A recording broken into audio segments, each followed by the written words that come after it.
नमस्कार. C news Pune वृत्तदर्शनमध्ये आपलं स्वागत. मी संपादक डॉक्टर शैलेश गुजर. प्रेक्षको, पुणे महानगरपालिकेला गेले 3 वर्ष महापौर नाही, नगरसेवक नाही, स्थायी समिती नाही, प्रशासकीय कारभार. आता कोर्टाचा आदेश झाल्यामुळे पुणे महापालिकेची निवडणूक संपन्न होत आहे. त्या बाबतीतली प्रभाग रचना जाहीर करण्यात आलेली आहे. 40 भाग हे त्या ठिकाणी 4 उमेदवारांचा एक रचना असणार आहे आणि एक भाग हे त्या ठिकाणी 5 उमेदवारांचा असणार आहे.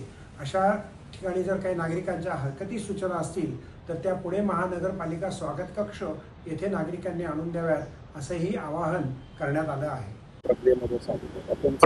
प्रभाग रचनाचं काम जो नियमाप्रमाणे जे आहे आम्ही केलेलं आहे. जर आपण मागे पाहिला, जेव्हा जेव्हा प्रभाग रचना आली तेव्हा तेव्हा काहीतरी आरोप आलेला आहे. तो आपल्याला एक नॅचरल फॅक्ट आहे. म्हणजे लोकांना बेसिकली असा वाटते की काही ठिकाणी नॅचरल बाउंड्री क्रॉस झाला, काही ठिकाणी नियम ओलांडून काम झाला. तर हे एक जनरल रिएक्शन म्हणजे नेहमीच असते.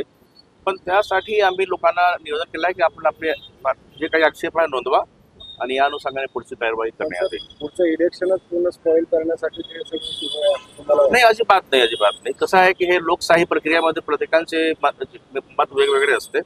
प्रशासन शेवटी प्रशासन आहे. प्रशासन काही कोणाच्या काही व्यक्ती किंवा पक्ष यांच्या सांगण्यावरून काम करत नाही. पण लोकशाही प्रक्रियेमध्ये प्रत्येकाला आपले मत व्यक्त करण्याचा अधिकार आहे.